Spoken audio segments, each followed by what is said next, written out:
A pesar de que Ant-Man es un personaje querido por el público, su trilogía ha sido bastante irregular, y con uno de los tropiezos más grandes de Marvel Studios. Con el paso de los años, sus películas empezaron a perder su identidad, y lo que alguna vez fue una de las cartas más interesantes de Marvel, terminó convirtiéndose en uno de sus puntos más flojos. Por ese y muchos otros factores, creo que le urge un reinicio al personaje. Así que hablemos de Ant-Man. Bienvenidos a un nuevo video.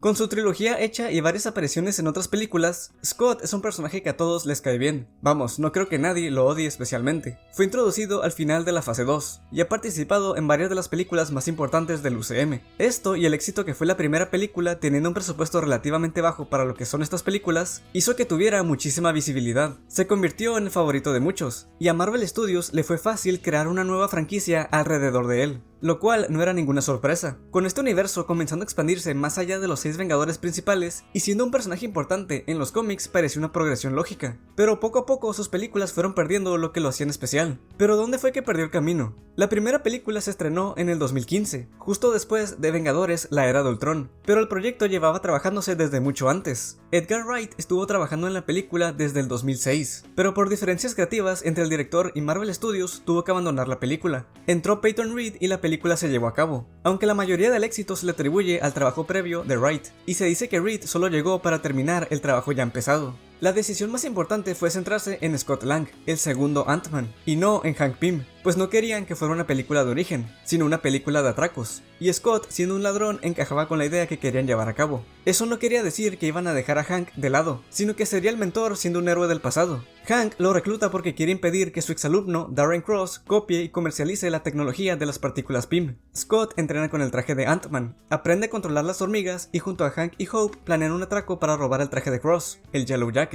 Un elemento importantísimo que hizo que esta película tuviera su propia identidad destacando del resto de películas de Marvel era ver a Scott interactuando con el mundo siendo miniatura, cómo usaba las hormigas como transporte y en general cómo utilizaba esta habilidad para los atracos o cosas más mundanas. Con una mezcla de comedia, acción y ciencia ficción, además de Scott demostrando que incluso alguien con un pasado criminal, alguien que no fuera un genio, un super soldado o un dios, sino una persona común con el deseo de hacer lo correcto puede convertirse en un héroe. Y un cast bastante carismático resultó en el éxito que todos conocemos. Después apareció en Civil War, y teniendo una participación previa con Falcon, hizo que su participación en un evento que utilizaba a la mayoría de héroes presentados se sintiera bastante orgánica. No tendría más importancia más allá de la pelea del aeropuerto, y terminó apresado, lo que sería importante para la secuela. 2 años después llegaría Ant-Man y la avispa. Scott está en arresto domiciliario tras los eventos de Civil War. Mientras cumple su condena, Hank y Hope lo buscan porque creen que Janet sigue viva en el reino cuántico. Juntos construyen un túnel cuántico para rescatarla, pero se cruzan con enemigos como Ghost, que busca usar su tecnología para curar su inestabilidad molecular, y el traficante Sonny Burch. Aquí el gran agregado era Hope siendo la avispa. Aparece en la primera película pero es mucho más secundaria. Aquí ya era más la compañera de Scott en la acción, pero realmente nunca exploran mucho su personaje. Queda relegada a querer recuperar a su mamá, pero no conocemos más sobre ella. En general esta película no me parece mala, pero sí es de las más X e intrascendentes del UCM. Sí es divertida y te la pasas bien, pero repite mucho de la primera película. Y ahora teniendo a la avispa era el siguiente paso lógico en la franquicia. Todo lo que funcionó de la primera película pero ahora con más personajes. Y creo que justo ahí está el problema con esta película. Se siente hecha solo por cumplir, por dar una película más. Vieron que la primera fue un éxito y lo quisieron repetir, pero no tiene esa misma chispa que la primera. Y ahí es donde se nota la mano que tuvo Edgar Wright en la primera.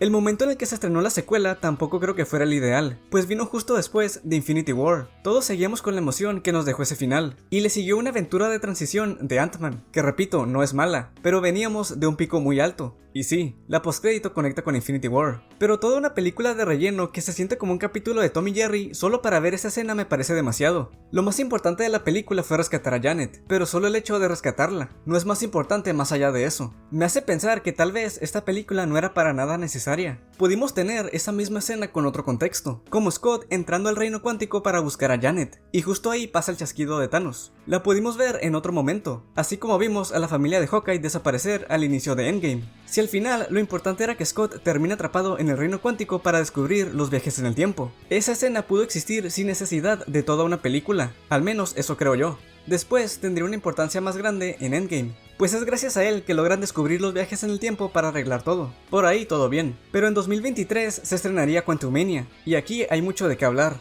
Retoman las vidas de Scott y los demás después de los 5 años de Endgame. Scott es una celebridad, Hope lleva una empresa, Hank y Janet viven felices, y Casey ahora es un poco más problemática. Uno de los problemas que tengo con esta película es que me confirma que la secuela no debió pasar. Ahí Hank entra al reino cuántico, rescata a Janet y salen de ahí. Bien, aquí vuelven a entrar al reino cuántico por un aparato que Casey estaba trabajando, pero esto solo es una excusa para volver a entrar ahí. No le veo sentido a tanta ida y vuelta. Entran, salen y vuelven a entrar. Mejor te ahorrabas toda la segunda película, que Quantumania fuera la secuela y en el viaje para recuperar a Janet se encuentran con Kang.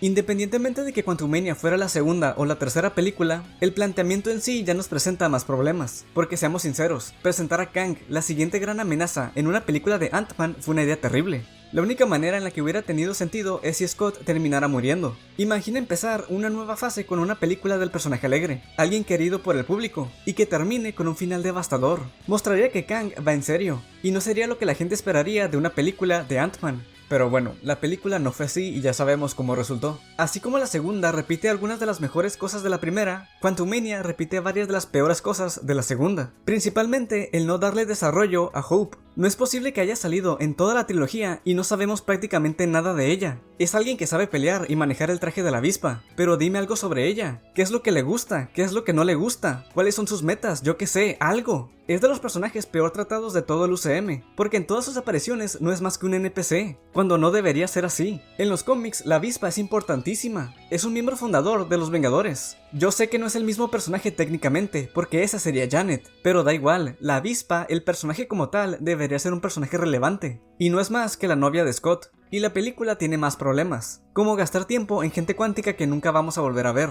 en lugar de prestarle atención a los personajes importantes. Literalmente cualquier otro personaje es más importante. Podrían explorar la relación entre Scott y Casey, o entre Hope y Janet, o a MODOK, o a Kang, pero estamos con un cabeza de brócoli o con un viejo que se tiró a Janet. Aquí también se pierde por completo el sentido de la escala. Quiero decir, en las primeras dos películas era divertido verlos interactuar siendo pequeños, o con objetos gigantes. Aquí no hay nada de eso. Sí, están en un mundo miniatura, pero todos son del mismo tamaño, y no aprovechan este elemento que era algo que le daba personalidad en primer lugar. Hay un abrazo entre Scott y Casey siendo gigantes, pero no tiene tanto impacto porque no estamos viendo la magnitud de sus tamaños. Tiran a la basura muchas cosas que eran importantes para la franquicia. El humor, varios personajes, el sentido del tamaño de las cosas, y hasta cosas fundamentales como que ahora ya nadie necesita un traje para ser miniatura. Hank y Janet entran al reino cuántico pero nunca usan un traje, que es lo que hace que Scott cambie de tamaño en primer lugar, y es algo que establecen en la primera película. Total, hay muchos errores en la película, pero aunque hubiera salido bien, me parece que venía muy pronto. Si Kang ganaba y Scott moría o lo que sea, ¿cuándo íbamos a volver a ver a Kang? Porque en las películas que le siguieron, no creo. En Guardianes de la Galaxia 3 no pintaría nada. En The Marvels pudo haber alguna conexión con el tema de los brazaletes, pero no veo dónde haya lugar para Kang. En Deadpool y Wolverine tampoco. Y en Capitán América o Thunderbolts tampoco. Unas variantes de Kang tuvieron importancia en la serie Loki, pero eran eso, variantes. ¿Cuándo íbamos a volver a ver al Kang principal? Hasta la hipotética Kang Dynasty, serían varios años y muchos proyectos por el medio para presentarlo y darle seguimiento. Entonces, así como Ant-Man y la avispa no debió pasar, tal vez Quantumania tampoco, o al menos no en ese momento, sino cuando Kang Dynasty estuviera más cerca. Es triste pensar que tal vez esta franquicia nunca debió pasar, porque Ant-Man es un personaje que genuinamente me gusta, pero es el ejemplo de que no todo debe ser una franquicia, y estirar el chicle a veces puede resultar contraproducente. Tal vez decir que no debió pasar es una exageración. Al final le trajo ganancias a Marvel, al menos las primeras dos, pero es un ejemplo de que no todos los personajes deberían tener una trilogía. Pueden tener su propia película, y todo bien con eso, pero simplemente hay algunos personajes que están hechos para ser más secundarios, y no es necesario forzar una película para seguir viendo a un personaje en específico. Siempre doy el ejemplo de Iron Man.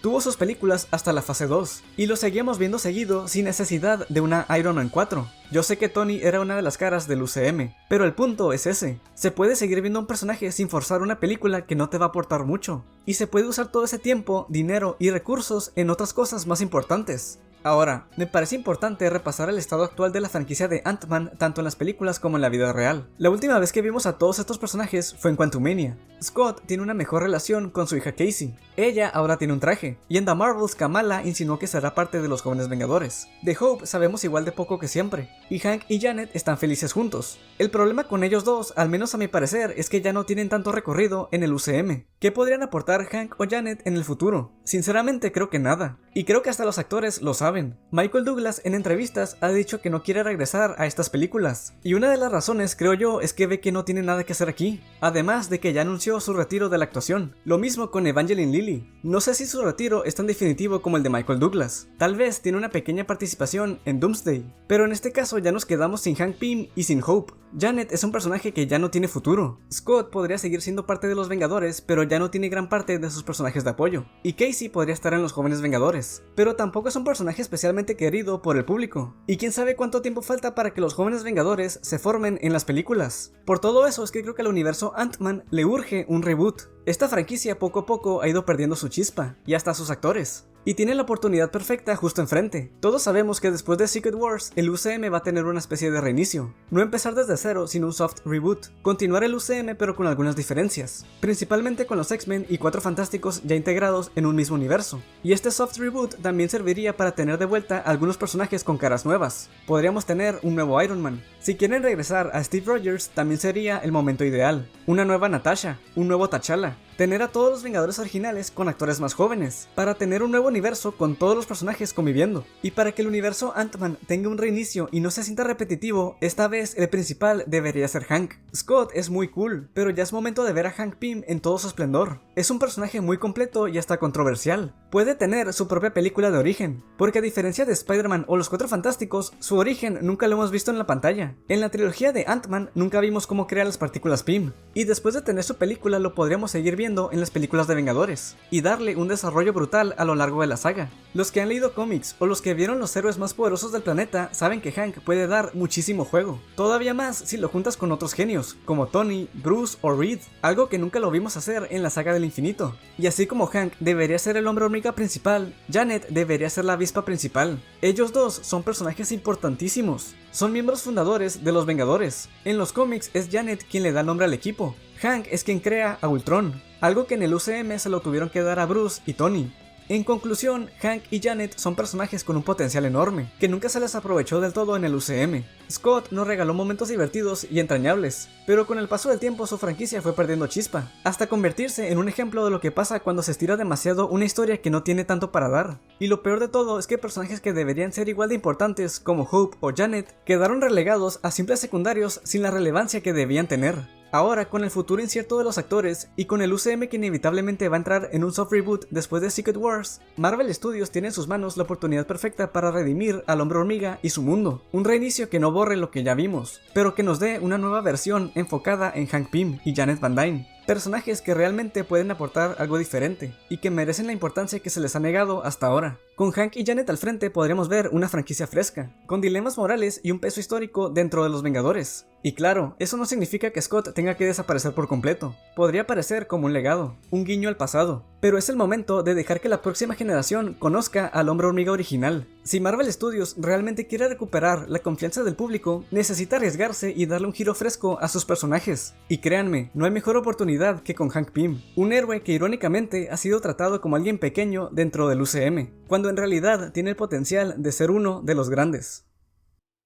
Muchas gracias por haber llegado hasta el final, espero te haya gustado, nos vemos en el siguiente video.